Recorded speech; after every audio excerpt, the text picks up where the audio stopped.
அமைப்பாளர் Navneet பெற்றுக்கொள்வார்.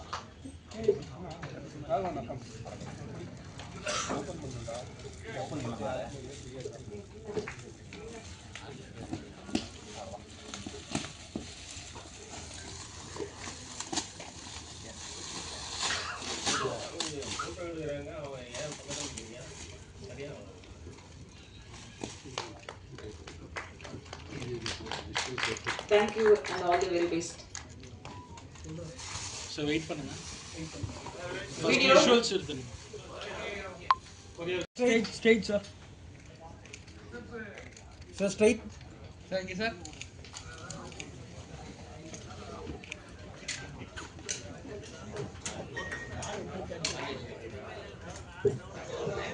Okay na? Sir kila pa. Sir konja. Sir kila pa. Thank you.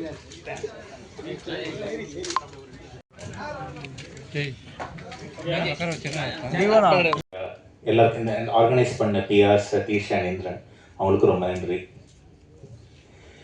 இப்போ வந்து நிறைய பேர் கேட்குறாங்க, எதுக்கு ஏஐ வச்சு வீடியோ பண்ணுறோம் அப்படின்னு. யூடியூப்லேயே நான் அதை டீசர் ரன் பண்ணும்போது கமெண்ட்ஸ் வந்து YAI அப்படின்னு ஒரு 5-6 கமெண்ட் எனக்கு வந்தது. அதுக்கு நான் வந்து ஆனஸ்ட்டாக ஒரு விஷயம் சொல்லணும்னா, இப்போ இவங்க 3 டைரக்டர் நான் இவங்களோட ஒர்க் பண்ணியிருக்கேன். ஆனால் அவங்கள வச்சுட்டு என்ன சொல்கிறேன், எனக்குள்ள ஒரு குட்டி டைரக்டர் ஒருத்தர் ஒளிஞ்சிருக்கான். அவனுக்கு வந்து ஒரு ஸ்கிரிப்ட் ஒரு மைண்டில் ஒன்று வரும், இந்த மாதிரி ஒரு சின்னதாக ஒரு ஐடியா வரும். ஆனால் எனக்கு வந்து இப்போது ப்ரொடக்ஷன் ஹவுஸ் போய் எக்ஸிக்யூட் பண்ணுறதுக்கு பயங்கர பட்ஜெட்ஸ் இருக்கும். அண்ட் அதை எக்ஸிக்யூட் பண்ணுறதுக்கு என்ன பண்ணலாம் அப்படின்னு யோசிச்ச போது ஏஐ இருக்குது, ஏஐ வச்சு எப்படி ஒரு புதுசாக ஒரு வீடியோ க்ரியேட் பண்ணலான்னு ஒரு ஐடியா வந்தது. ஆனால் அந்த ஏஐ வீடியோ வர்றதுக்கு முன்னாடி இந்த பாடல் உருவான ஒரு கதை இருக்குது. ஏன்னா வந்து I have called Satyaprakash also here. Hi Satya. So என்னன்னா, நான் சத்யபிரகாஷ் வந்து ஒரு மியூசிக் மோஜான்னு ஒரு ஆல்பம் வந்து 2014 ரெக்கார்ட் பண்ணோம். அந்த டைமில் சிந்து பைரவி தில்லானா இந்த வாசிச்ச கிருஷ்ண கிஷோர்லாம் இங்கே இருக்கான். ஸோ அந்த டைமில் வந்து ஒரு 12 பாட்டு சத்யாவோட பண்ணேன், கம்போஸ் பண்ணி. ஸோ அந்த டைமில் வந்து இன்னொரு பாட்டு ரெக்கார்ட் பண்ணும்போது சத்யா எனக்கு ஒரு பல்லவி ரெக்கார்ட் பண்ணுன்னு சொன்னபோது ஆக்சுவலாக சத்யா எனக்கு பாடின ட்ராக் அது ஒரு மாலை நேரத்தில்ங்கிற பாட்டு ஞாபகம் இருக்கா சத்யா? ஸோ அந்த பாட்டு வந்து சரி ட்ராக் பாடி உள்ளே எடுத்து வச்சிட்டோம். அதுக்கப்புறம் வந்து ஒரு 10 வருஷத்துக்கு அப்புறம் சடன்னு பார்த்தா ஹார்ட் டிஸ்கில் அது ஒரு ஃபைல் இருந்தது. இது நம்ம 10 வருஷம் முன்னாடி கம்போஸ் பண்ண பாட்டாச்சு, இப்போ ஏன் எடுத்து பண்ணக்கூடாது அப்படின்னு தோணுச்சு. அதனால வந்து சரி இப்போ இதுக்கு முன்னாடி நான் மூவ் லைக் மோகன கல்யாணி அப்படின்னு இங்கிலீஷில் ஒரு பாட்டு பண்ணியிருந்தேன் ஜூன் மாதம். நல்லா போச்சு, யூடியூப்ல ஒரு 6.5 லட்சம் வியூ வந்தது. இப்போ வந்து நான் பாட ஆரம்பித்தேன். ஸோ சரி இன்னொரு பாட்டு நம்ம வாய்ஸில் மேபி இதை பண்ணலாம், சத்யா கோச்சுங்க மாட்டான்னு ஒரு நம்பிக்கையில் நானே அந்த பாட்டை பாடினேன். ஸோ அந்த பாட்டை பாடி முடிச்சு அப்புறமா நம்ம ஏன் தெலுங்குல பண்ணக்கூடாதுன்னு ஐடியா வந்து எனக்கு தெரிஞ்ச ஒரு நல்ல composer and lyric writer from Warangal, அவர் பேர் கிராந்தி குமார். அவர் வந்து எனக்கு தெலுங்குல லிரிக்ஸ் எழுதினார். ஸோ தமிழ் தெலுங்கு ரெண்டும் ரெக்கார்ட் பண்ணி முடித்ததுக்கு அப்புறமா தான் சரி நம்ம இதுக்கு வீடியோன்னு ஒன்று பண்ணணுமே, வீடியோ பண்ணுறதுக்கு என்ன பண்ணலாம்னு யோசிக்கிற பிரெயின் ஸ்டார்மிங் பீரியடில் ஏஐ பண்ணலாங்கிற ஐடியா. இப்போ நான் முதல்ல சொன்ன இந்த ஃபுல் ட்ராவல் வந்து அங்கே தான் வருது. படத்தில் இன்டர்கட் வச்சு நான் அப்புறமா சொல்கிறேன் உங்களுக்கு. ஸோ இந்த ஏஐ வீடியோ ஜென்ரேட் பண்ணி ஃபஸ்ட்டு என்னோட ஃபோட்டோஸ் இப்போ இதே மாதிரி கிட்டத்தட்ட ட்ரெஸ்ஸில் தான் எடுத்த ஒரு ஃபோட்டோ ஷூட் இருக்குது. அதை எடுத்து இன்புட் கொடுத்து நான் வந்து என்னோட ஃபேஸ், என்னோட ஹேர் எப்படி இருக்கும், என்னோட கண், பாடி லாங்குவேஜ் எப்படி இருக்கும் எல்லாத்தையும் மாடல் பண்ண ஒரு ஆப் ஒரு ஏஐயில் க்ரியேட் பண்ணேன். அதுக்கப்புறம் வந்து சரி நம்ம இது பண்ணியாச்சு, ஹீரோ போட்டாச்சு, இது ஒரு பொண்ணு பற்றின பாட்டாச்சே என்ன பண்ணலாம் அப்படி யோசிச்ச போது சரி ஏதோ ஒரு நம்ம இருக்கிற யாராவது இருக்கிறப்போ ஹீரோயின் யாரானு கேட்டு அவங்க ஃபோட்டோ ஷூட் பண்ணுறதுக்கு நம்ம ஆக்சுவலாக ஏஐ ஜென்ரேட் பண்ணோம் ஃபோட்டோஸ். சரி நம்ம ஒரு புதுசாக ஒரு பொண்ணு ஃபோட்டோ ஜென்ரேட் பண்ணலாம். ஒரு 4-5 ஜென்ரேட் பண்ணேன். இன்றைக்கி பார்க்குற இந்த பொண்ணு வந்து ஆக்சுவலாக என் ஒய்ஃப்கிட்ட காமிச்சேன். அவள் வந்து பார்த்து இந்த பொண்ணை யூஸ் பண்ணு அப்படின்னு சொன்னான்.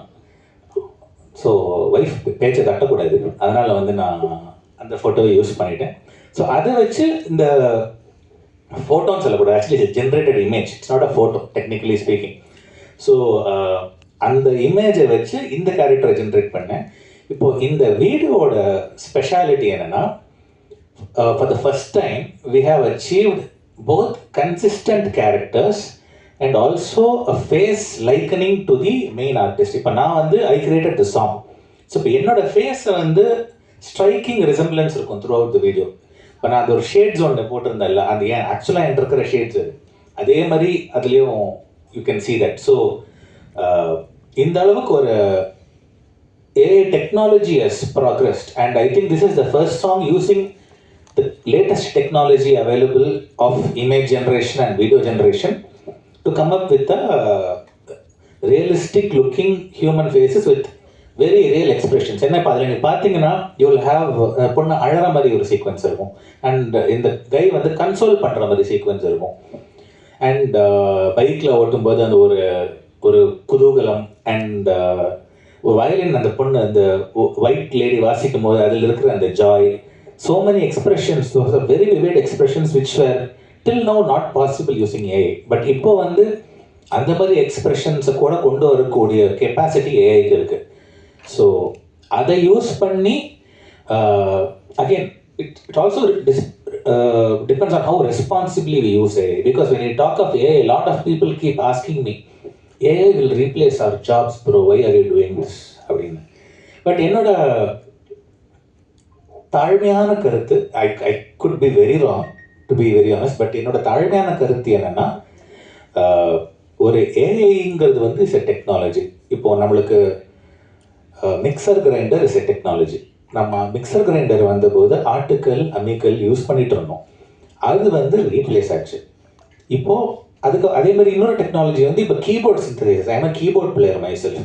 ஸோ நான் ஸ்டார்டிங்கில் கீபோர்ட் நான் I am 42 years old. So 80s நான் வாசிக்க ஆரம்பிச்சிட்டேன் கீபோர்ட். ஸோ அந்த டைமில் ரொம்ப ஏர்லி ஸ்டேஜஸ் ஆஃப் த கீபோர்ட்ஸ்லேயே ஐ பிளேயிங். ஸோ அந்த டைமில் I seen people being afraid, ஃப்ளூட்டெல்லாம் இனிமேல் கீபோர்டில் போட்டுருவீங்களா, தப்லாலாம் கீபோர்டில் போட்டுருவீங்களா அப்படின்னு ஒரு ஃபியர் இருந்த பீரியட்லேருந்து நான் வந்திருக்கேன். ஸோ ஐ ஹவ் சீன் தட்ங்கிறதுனால I understand where this fear is coming from. But என்னோட ரிப்ளை என்னன்னா, இப்போ தப்லா பிளேயர்ஸ் நல்லா வாசிச்சுட்டு இருக்காங்க. இப்போ நம்ம சித்தார் கிஷோர் இங்கே இருக்காரு, அவர் கேட்டிங்கன்னா ஹில் டெல் யூ. கிஷோர்ஜி உங்களை நீங்கள் நிறையா ரெக்கார்டிங் வாசிச்சிருக்கீங்களா எனக்கு? ஸோ என்னால் சித்தார் வந்து ரெப்ளிகேட் பண்ண முடியாது, and tabla Chandru is I cannot replicate tabla. So இந்த இன்ஸ்ட்ருமெண்ட்ஸ்லாம் வந்து அதுக்கான குவாலிட்டி இருக்குது. கீபோர்டு என்ன பண்ணிடுதுன்னா, it added one more way of playing it added just one more human expression. Tabla வாசிக்க தெரியாதவங்களுக்கு தப்லா வாசிக்க வச்சதுங்கிறது தவிர தப்லிஸ்ட்டை அது வந்து இது பண்ணலை. So there are two ways. ஒரு டெக்னாலஜி புதுசு வரும்போது ரெண்டு விஷயம் நடக்கும். ஒன்று, இப்போ மிக்சர் கிரைண்டர் வந்தபோது ஆர்டிக்கல் வந்து யூசேஜ் கம்மி ஆயிடுச்சு, அது ஜென்யூன். வேறு கீபோர்டு வந்தபோது இவங்களுக்கு என்ஹான்ஸ் தான் ஆச்சு. ஏன்னா கீபோர்ட் பிளேயர்ஸே கம்போசர்ஸாக மாதிரி இந்த மியூசிஷியன்ஸை இன்னும் யூஸ் பண்ண ஆரம்பிச்சாங்க. ஸோ என்னன்னா, இப்போ ரெண்டு பாசிபிலிட்டி இருக்குது. இப்போ ஏஐ வந்ததுன்னா, ஒன்று it can take away some jobs, but it will also create new jobs. AI வச்சு பண்ணுறவங்க, இப்போ நான் வந்து என்னோட ஒரு ஆர்வக்கோளரில் நான் ஒரு வீடியோ பண்ணியிருக்கேன்னு வச்சுக்கோங்களேன், இதே என்னோட 1000 மடங்கு பெட்டராக பண்ணுற கிரியேட்டர்ஸ் வருவாங்க. தேல் டூ. இப்போ நான் music, I am a musician, not a video maker. But நான் வந்து என்னோட பேஷனில் நான் அந்த வீடியோ பண்ணேன். But dedicated video makers will become a profession who use digital art as a medium, who will use AI, who will use a lot of technologies. இப்போ ஒன்றும் இல்லை, இப்போது ஒரு ஃபிலிமில் எடுத்துக்கோங்களேன், ஒரு ஷார்ட் இருக்குது, ஆக்டர் ரியல் ஃபில்ம் ஒரு ஷார்ட் இருக்குது, ஆனால் அங்கே ஒரு டேக் வந்து செட் ஆகலை, ஒரு 3 செகண்ட்ஸ்க்கு அங்கே மாற்றணும்னா அந்த இடத்துக்கு ஏஐ யூஸ் பண்ணிக்கலாம். You can use AI to இந்த ஃப்ரேம்லேருந்து இந்த ஃப்ரேம் எடுத்துகிட்டு இதுக்கு நடுவில் அந்த ஒரு 3 செகண்டுக்கு எனக்கு வந்து பிடிக்கல, அது மட்டும் வேறு மாதிரி எடுக்கணும்னா யூ கேன் ஆக்சுவலி ரீக்ரியேட். அதே கேரக்டர்ஸ் இருக்கும், அதே ஃபேஸ் வச்சு அந்த ஒரு 3 செகண்டுக்கு you can fill up. Explore பண்ணியிருக்கேன். I don't know if a lot of people are familiar with this, but I have a Limca book record for playing the first ever Carnatic music concert on the iPad. So this happened in 2015. So என்னென்னா, ஐபேடுங்கிற device வந்தபோது there were apps called Animoog, GeoShred, புதுசாக அந்த டைமில் வந்த ஆப்ஸை use பண்ணி நான் classical Carnatic வாசித்தேன். அப்போ வந்து that was another time I felt people were using iPads for வாட்சிங் மூவிஸ். சில பேர் செல்ஃபி அடிக்ஷன், செல்ஃபியை பெருசாக பார்க்கலாம் அப்படிங்கிற மாதிரி அடிக்ஷன் தான் இருந்ததே தவிர lot of people were using it like கரெக்டாக ஒரு ப்ராக்ரெசிவாக யூஸ் பண்ணல. அந்த டைமில் எனக்கு இப்படி தோணுது, மேபி இது என்னோட ஒரு காலிங்காக கூட இருக்கலாம், to use technology in the right way to show people technology இப்படியே கூட யூஸ் பண்ணலாங்கிறது என்னோட காலிங்காக இருக்கலாம். Maybe I don't know. I have been doing music from 2009, but my exploration of technology is what has made people know me more than as a composer. So Geoshed artist எனக்கு வந்து வந்த popularity is immense. அதே மாதிரி இப்போ இந்த AI வந்தபோது அதே similar feeling, same deja vu, okay let's use AI அப்படிங்கிற மாதிரி ஒரு மொமெண்ட் எனக்கு it has happened. I didn't plan for the moment, but it just happened. Maybe it could spawn something magical, I don't know. It is in all of your hands and it is in God's hands. So I want to conclude by just saying one last thing. I aim to make the world a better place. இப்போ வந்து சிம்பிளாக சொல்லணும்னா நம்ம we face a lot of day-to-day problems, right? நம்ம developing country இந்தியாவில் வந்து typically you have problems facing இப்போ road management, the whole population everything handle பண்ணும்போது bringing about things like day to day, இப்போ சிக்னல் ஆப்ரேட் பண்ணுறோம் road இல்லைன்னா அது எல்லா இடத்துலையும் இன்கார்பரேட் பண்ணுறது will be a difficult challenge. But என்னவோ தெரியல, ஐ காட் இதுக்கு இந்த ஒரு கான்செப்டுக்கு நான் ஈர்க்கப்பட்டேன் after this technology and everything explore பண்ணதுக்கப்புறமா. ஸோ இதில் வந்து this is very new venture. It's like இப்போ தான் பிறந்திருக்குன்னே கூட சொல்லலாம். இதை பேச கூட கற்றுக்கல, அந்த லெவலில் தான் இருக்குது. பட் இதோட எய்ம் என்னன்னா to make people's life better using technology including AI.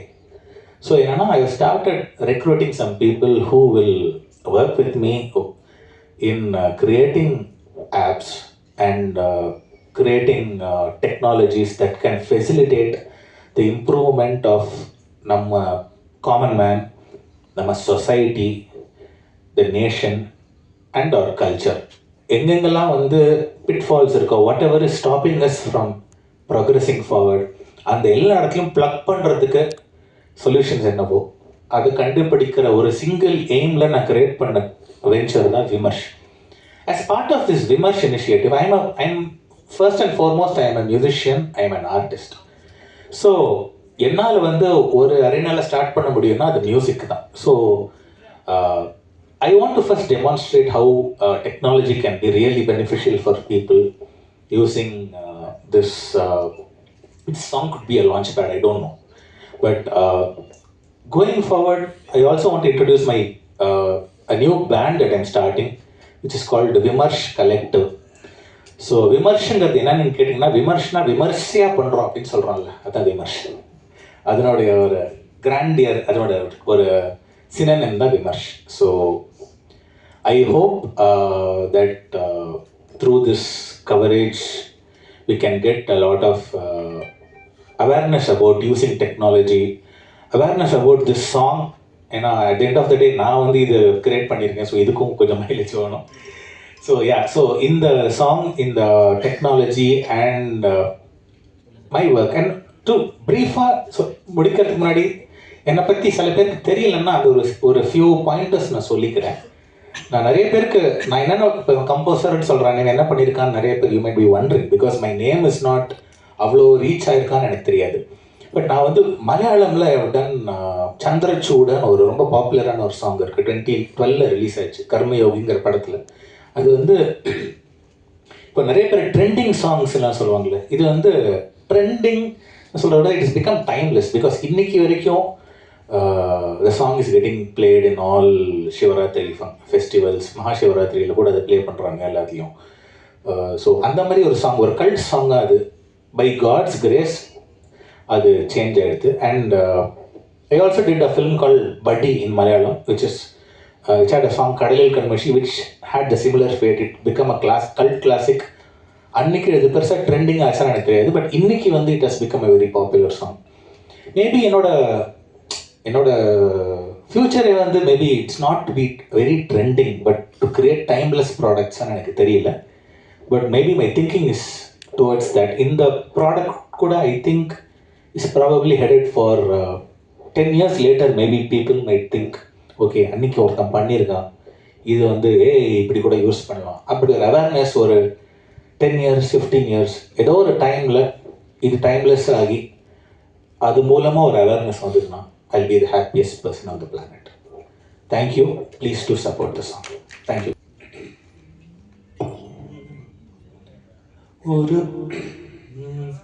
ஒரு மாலை நேரத்தில் மழை தூவும் வானத்தில் இரு காதல் நெஞ்சங்கள் ஒரு ஜன்ம பந்தத்தில் நெஞ்சின் லயம் நீதானடி என்னகம் நீயே சகி என் வலியும் மருந்தும் நீயடி. தேங்க்யூ. 3 பேர் இங்க வந்திருக்காங்க. இந்த புதிய முயற்சிக்கு வாழ்த்து சொல்ல வந்திருக்காங்க. முதல்ல நம்ம அழைக்கலாம். சின்ன திரையிலிருந்து பெரிய திரை வரை தனக்கான இருப்பை தன் எழுத்துக்களால் தக்க வைத்தவர். அழகிய மொழியில் எழுத்திலும் ஏகாந்தத்திலும் உயிர்ப்பிப்பவர். மழையை விரும்பாத மண்ணில்லை, பத்ரியை விரும்பாத பேச்சும் இல்லை. அழைக்கிறோம் படைப்பாளியின் பாசறை பத்ரி நாராயணன். ஒரு நல்ல மெலடி சாங் 2 மொழிகளில் பார்த்து ரசித்தோம். நவநீத் சென்தரை எனக்கு முதல்ல அறிமுகப்படுத்தினது வந்து பாலாஜி வேணுகோபால் தான். நான் பட்டாம்பூச்சின்னு ஒரு படம் பண்ண போகிறேன்.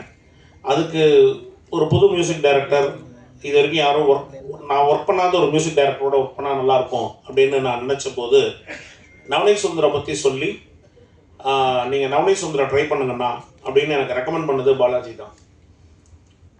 நான் அப்போ தான் நவநீத்தை ஃபஸ்ட்டு போய் அவருடைய ஸ்டுடியோவில் மீட் பண்ணுறேன். பட் அன்ஃபார்ச்சுனேட்லி என்னென்னா நவநீத் வந்து ஒரு மெலடியில் ஒரு பெரிய ஒரு ஜீனியஸ். கர்நாடக சங்கீதம், வெஸ்டர்ன், அதில் வந்து ஒரு மெலடியில் வந்து நவநீத் வந்து ஒரு மிகப்பெரிய ஜீனியஸ். ஆனால் நான் நவநீத் கிட்ட கொண்டு போனதோ ஒரு சைக்கோ த்ரில்லர் படம். அதில் மெலடி சாங் வைக்கிறதுக்கு இடமே இல்லை. ஜெய் வில்லனாகவும் என்னுடைய குருநாதர் இயக்குனர் சுந்தர்சி அவர்கள் கதாநாயகனாகவும் நடித்த அந்த படம் ஆரம்பித்த முதல் சீன்லேருந்து சேஸ்னு ஒரு துரத்தல், விறுவிறுப்பு இப்படி தான் போய்கிட்டு இருக்கும். பட் அந்த படத்துக்கும் தன்னுடைய தனித்துவமான இசையினால் அந்த படத்துக்கு ஒரு பெரிய கொடுத்தது நவநீத் சுந்தர். அப்போ நவநீத் சுந்தர் சொன்ன மாதிரி இன்றைக்கி தான் தெரிஞ்சுது எனக்கு அவனுக்குள்ளே ஒரு குட்டி இயக்குனர் ஒளிஞ்சிக்கிட்டு இருக்காங்க அப்படிங்கிறது. அப்போல்லாம் அதை காமிக்கவே இல்லை. அவன் ஒரு சமத்து பையன் மாதிரி இருப்பான், சொன்னதை கேட்டுட்டு செய்வான், அப்படி தான் இருந்தது. செய்வான் அப்படி இப்படின்னு சொல்கிறது ஒரு தம்பி அப்படிங்கிற ஒரு உரிமையில் சொல்கிறேன். ஆனால் இன்றைக்கி இன்னொரு விஷயத்தையும் எனக்கு புரிய வச்சார். இன்றைக்கி வந்து நிறைய நடிகர்கள், நிறைய திரைக்கலைஞர்கள், நம்ம அண்ணன் தேவராஜ் அண்ணன் மாதிரிலாம் எல்லாருமே வந்து என்னென்னா கதாபாத்திரத்துக்காக தன்னுடைய உடம்பை குறைக்கணும்னு சொல்லிட்டு டயட் இருக்கிறது, எக்ஸசைஸ் பண்ணுறது, பிடிச்சதை சாப்பிடாமல் இருக்கிறதுங்கிற மாதிரியான ஒரு விஷயங்கள்லாம் பண்ணும்போது இப்போ ஏஐயில் வந்து இவன் தம்பி மாதிரி யாரோ ஒருத்தரை கொண்டு வந்து நிறுத்திட்டான் பாருங்க.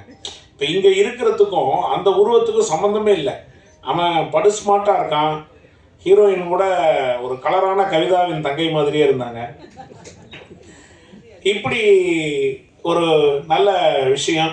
இப்போ நம்ம மனசில் நினைக்கிறது இருக்குல்ல, இப்போ மனசில் வந்து என்னென்னா நான் இயக்குனர் ஆகணும், ஒரு பாடலை இயக்கி பார்க்கணும், என்னுடைய பாடலை வந்து ஒரு நல்ல விஷயங்களோட பண்ணி பார்க்கணுங்கிறது மட்டும் ஆசை இல்லை.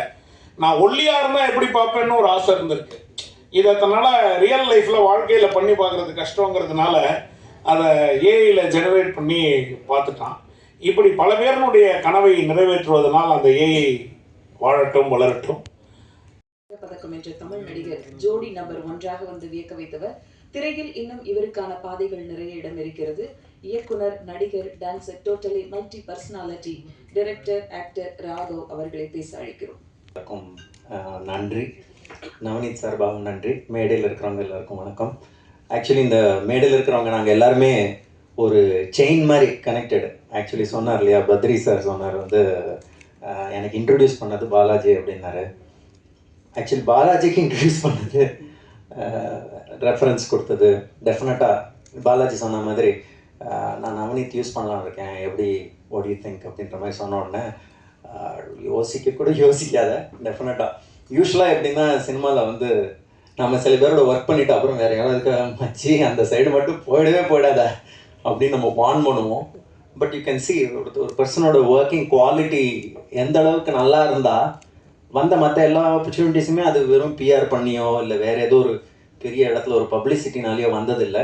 எல்லாம் கூட இருக்கிறவங்க வந்து டெஃபினட்டாக இந்த பர்சனோட ஒர்க் பண்ணு அப்படின்னு சொல்லணும். அதுலேயே வந்து யூ கேன் சி அந்த பர்சனோட குவாலிட்டி எப்படி இருக்கும், ஒர்க் பண்ணுறது எப்படி நல்லாயிருக்கும் அப்படின்றது. நான் வந்து ஒரு படம் டைரக்ட் பண்ணியிருக்கேன் ஃபர்ஸ்ட் டைமாக, நாக் நாக்னு அந்த படத்தோட பேர். அந்த படத்துக்கு நவநீத் தான் மியூசிக் டைரக்டர். இது வந்து நவநீத் கம்போஸ் பண்ண நிறைய சாம்பிள்ஸ்லாம் எனக்கு ஃபஸ்ட்டு அனுப்பியிருந்தபோது அது பார்த்த உடனே ஐ was very mind blown. So I decided அவனோட சேர்ந்து ஒர்க் பண்ணோம் அப்படின்னு. அதான் அகெயின் அவன் நாங்கள் எல்லாருமே அவன்னு பேசுகிறோம் நவநீத்தை பற்றி. பிகாஸ் அந்தளவுக்கு க்ளோஸாக இருக்கிறதுனால தான் அந்த பேச்சு இப்படி வருது. அது மரியாதை குறைவுனால இல்லை. ஸோ அதை யாரும் தப்பாக எடுத்துக்க வேண்டாம். நானே ஒரு 2-3 படத்துக்கெலாம் மியூசிக் பண்ணியிருக்கிறதுனால ஒரு மியூசிக் பண்ணியிருக்கிறவர் வந்து இன்னொருத்தரை வச்சு மியூசிக் ஒர்க் பண்ணுறது வந்து சம்டைம்ஸ் வந்து அது ப்ராப்ளமேட்டிக்காக இருக்கலாம் இல்லையா? You can understand. ஏன்னா நம்ம ஒரு சர்டன் தாட்டில் இருப்போம், இந்த டியூன் இப்படி தான் வரணும் அப்படின்னு சில ஐடியாஸ் இருக்கும். ஆனால் நமக்கு ஒரு பயமும் இருக்கும், நம்ம ரொம்ப ஓவராக ரூல்ஸ் போடுறோமோ, நம்ம ரொம்ப ஓவராக நம்மளோட ஐடியாவை திணிக்கிறோமோ அப்படின்ற ஒரு சின்ன பயமும் இருக்கும்.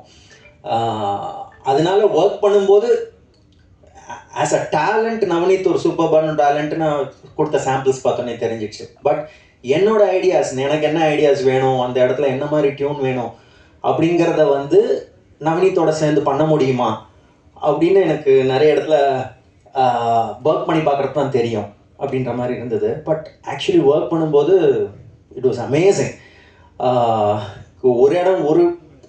நிறைய பேர் வந்து ஒரு டியூன் கொடுப்பாங்க, கொடுத்துட்டு நம்ம வந்து இல்லைடா நான் நினச்சது இப்படி அப்படின்ற மாதிரி ஒன்று சொன்னால் அவங்க கொடுத்த டியூன் ஏன் சூப்பர் அப்படிங்கிறத ப்ரூவ் பண்ணுறதுலேயே இருப்பாங்க. இது நிறைய இடத்துல நம்ம பார்க்கலாம். இல்லை ஆக்சுவலி நான் இது நினச்சி தான் இப்படி கம்போஸ் பண்ணேன், இது நல்லா தானே இருக்குது ப்ரோ அப்படின்னு நிறைய பேர் பேசுவாங்க. நவநீத் அந்த மாதிரிலாம் அப்படியா சரி இன்னொன்று போடுறேன் அவ்வளோதான். He will immediately set on it, இன்னொரு டியூன் கம்போஸ் பண்ணிட்டு காட்டுவார். அது பிடிக்கலன்னு சொன்னால் இன்னொன்று, அவ்வளோதான். அதுக்கு மேலே இது எனக்கு வேண்டிய ஒரு டியூன், அதுக்கு மேலே அவர்கிட்ட எந்த கொஸ்டினுமே இருக்காது. அந்த ஒரு his job as a musician, ஒரு மியூசிக் டைரக்டராக ஒர்க் பண்ணும்போது யார் என்கிட்ட வராங்களோ அவங்கள சாட்டிஸ்ஃபை பண்ணுறது தான் என்னோட வேலைங்கிறத கம்ப்ளீட்டாக புரிஞ்சவர். So that I really enjoyed and appreciated. In fact சில டைம்ஸ் நமக்கு சாட்டிஸ்ஃபை ஆகிடுவோம், ஓகே சூப்பராக இருக்குது, அவுட் எடுத்துடலாமா அப்படின்ற மாதிரி சொன்னப்புறம் பார்த்தான்னா இல்லை சின்னதாக இப்படி ஒன்று ஆட் பண்ணலான்னு இருக்கேன் ப்ரோ அப்படின்னு சொல்லி வேற ஒரு இன்ஸ்ட்ருமெண்ட் ஆட் பண்ணுவார், வேற ஒரு சின்ன ஒரு பேஸ் லைனில் ஒரு சின்ன சேஞ்ச் பண்ணுவார். அந்த மாதிரி ஏதாவது நம்ம சாட்டிஸ்ஃபைட்னு சொன்னதுக்கப்புறமும் he would continue to keep working on it. So அந்த விதத்தில் Navneet was a wonderful talent. In fact so good, எங்கள் சேர்ந்து ஒர்க் பண்ணது அவ்வளோ நல்லா இருந்தது. அதனால ஆக்சுவலி சில ஆட்ஸு சில டிவி ஷோஸ் அந்த மாதிரி சிலதுலலாம் நாங்கள் சேர்ந்து மியூசிக் கூட கம்போஸ் பண்ணோம். ஓகே, முன்னாலேருந்தே ஆக்சுவலி அதை ஆரம்பிச்சிட்டோம். ஒன்ஸ் மீட் பண்ணோன்னு அதுலேருந்தே நமக்கு தெரிஞ்சிடுச்சு ஒர்க் பண்ணுறது நல்லா இருக்கும்னு. உங்களுக்கெல்லாம் ஞாபகம் இருக்கலாம், ஒரு டிவி ஷோ இருந்தது, ஆர்யாவுக்கு வந்து பொண்ணு தடுற மாதிரி எங்கள் வீட்டு மாப்பிள்ளை அப்படின்னு ஒரு ஷோ வந்துச்சு. அதுக்கு ஒரு சின்ன டைட்டில் ட்ராக் இருக்கும், அது நாங்கள் 2 பேரும் சேர்ந்து கம்போஸ் பண்ணது. ஆக்சுவலி இவன் தானே எங்கள் வீட்டு மாப்பிள்ளை, சத்யபிரகாஷ் தான் பாடினது அது. ஸோ அந்த டைம்லேயே நாங்கள் சேர்ந்து இந்த மாதிரி சேர்ந்து கூட மியூசிக் கம்போஸ் பண்ணுற மாதிரி ஒர்க் பண்ணோம். I was very interested. ஏஐன்னு சொன்ன உடனே எனக்கு அப்படியே என்ன பண்ணியிருக்கேன் காட்டு அப்படின்ற மாதிரி I was very interested. Because என்ன வேணால் சொல்லலாம், இது வந்து டேஞ்சர் அது இது, நம்ம எப்படி யூஸ் பண்ணுறோன்றத பொறுத்து தான் இருக்குது. டெக்னாலஜியை நம்ம யாரும் நிறுத்த முடியாது, அதை நம்ம பாதுகாப்பாக கேர்ஃபுல்லாக எப்படி நல்ல விதமாக யூஸ் பண்ணுறோங்கிறது மட்டும்தான் நம்ம கையில் இருக்குது. அந்த விதத்தில் அந்த கேரக்டர் கன்சிஸ்டன்சி, அந்த எல்லா ஷார்ட்ஸ்லேயும் அந்த கேரக்டர்ஸ் அதே மாதிரி கொண்டு வந்ததுலாம் actually it's a good achievement. அது I myself I'm very curious. இது எப்படின்னா இங்கே இருக்கிறதுலே so many of you will be writers, so many of you will be aspiring directors, உங்களுக்கும் கதை பண்ணணும், அந்த மாதிரி நிறைய பேர் இருப்போம் இல்லையா. அப்படி எல்லாருக்குமே இட் கிவ்ஸ் அ டூல். இப்போ நம்ம ஒருத்தர்கிட்ட போய் வெறும் கதையை சொல்கிறதுக்கு பதிலாக ஒரு 4 சீனை நம்ம நினச்ச ஐடியாவில் ஏஐயில் ரெண்டர் பண்ணி ஒருத்தர்கிட்ட போய் காட்டும்போது ஏன்னோ அவங்களுக்கு நம்ம மைண்டில் என்ன தாட் ப்ராசஸ் இருக்குங்கிறத புரிஞ்சுக்கிறதுக்கு இந்த டெமோக்ரட்டைசேஷன் ஆஃப் ஆர்ட் இருக்கு இல்லையா, க்ரியேட்டிவிட்டியை வந்து டெமோக்ரட்டைஸ் பண்ணுறது, எல்லாருக்குமே ஒரு ஒன்று நினச்சதை க்ரியேட் பண்ணி இன்னொருத்தருக்கு காட்ட முடிகிற ஒரு வாய்ப்பு, அது வந்து க்ரியேட் பண்ணி கொடுக்குதுன்னு நினைக்கிறேன். ஸோ அது அஸ்பைரிங் லெவலில் இருக்கிறவங்க எல்லாருமே இது ஒரு பெரிய வரப்பிரசாதமாக நினைக்கணும் தான் நான் நினைக்கிறேன். அவங்க வந்து அதை எடுத்துக்கிட்டு இதை எப்படி கொஞ்சமாக கற்றுக்கிட்டு என்னோட ஐடியாஸ்க்கு நான் ஒரு அட்லீஸ்ட் 4 ஒரு ஸ்டோரி போர்டு, ஒரு 4 ஷார்ட்ஸ் நானே ஜென்ரேட் பண்ணி காட்ட முடியுமாங்கிறத பார்க்கணுன்னு நான் நினைக்கிறேன். ஐ திங்க் இந்த video gives a lot of hope, அந்த மாதிரிலாம் பண்ண முடியும் அப்படின்னு. ஓகே, நானுமே கொஞ்சம் I am a very reserve kind of person, ரொம்ப டைப். நாங்கள் 2 பேருமே ரொம்ப நர்டி டைப், ரொம்ப ஏதாவது ஒரு விஷயத்தை பற்றி டீப்பாக சும்மா தியரட்டிக்கல் ஃபிசிக்ஸு அது இதுன்னு பேசிகிட்டு இருப்போம். ஃபிசிக்ஸும் ஸ்பிரிச்சுவாலிட்டியும் எப்படி கம்பைன் பண்ணி பேசுறது, அந்த மாதிரிலாம் இஷ்டத்துக்கு எல்லாமே பேசுவோம். இன்ஃபேக்ட் எனக்கு அவனுக்குள்ள ஒரு டேரக்டர் இருக்குங்கிறது வந்து முன்னாலேருந்தே தெரியும். ஸோ நவநீத் அவரை பற்றியே ரொம்ப பேசிக்க மாட்டார். இன்றைக்கி மேடையில் இவ்வளோ பேசினது ஐ திங்க் ஒய்ஃப் சொல்லியிருப்பான்னு நினைக்கிறேன். இதெல்லாம் டெஃபினட்டாக சொல்லிட்டு தான் வரணும் அப்படின்னு அக்ஷயா சொல்லியிருப்பான்னு நினைக்கிறேன். அதனால தான் இன்றைக்கி ஸ்டேஜில் இவ்வளோ பேசினார், இல்லைன்னா இவ்வளோ பேசுகிற டைப் கிடையாது. But he deserve so much more. அதில் ஒரு அழகான சொன்னார், நான் பண்ண ஒர்க் எல்லாமே டைம்லெஸ்ஸாக இருக்கணும். அது முக்கியம் இல்லை, உனக்கு நீ டைம்லெஸ்ஸாக இருக்கணும். அதாவது உனக்கு அவ்வளோ ஒர்க் இருக்கணும் தட் என்ன கேட்டாலும் மச்சான் டைம் இல்லைடா, நெக்ஸ்ட் நானே உன்னை கூப்பிட்டாலும் எனக்கு டைம் இல்லைடா அப்படின்னு அந்த அளவுக்கு டைம்லெஸ்ஸாக நீ இருக்கணும், ரைட்? அந்த அளவுக்கு you need work, you need people to use your talents and create lots of beautiful works of art. So my prayers and நீங்கள் எல்லாரும் நவநீத் ஓட ஒர்க்கை செக் அவுட் பண்ணுங்கள். நான் வந்து நவநீத்தை பயங்கரமாக உடனே என்கரேஜ் பண்ணுங்க கூட நான் சொல்ல மாட்டேன். அவரோட 4 ஒர்க்கை நீங்கள் போய் செக் அவுட் பண்ணுங்கள். You will become fans of Navneeth. Okay, so அதுக்கு மேலே his work will do the talking. Anyways, இங்கே வந்ததுக்கு இந்த மேடைக்கு என்னை கூப்பிட்டு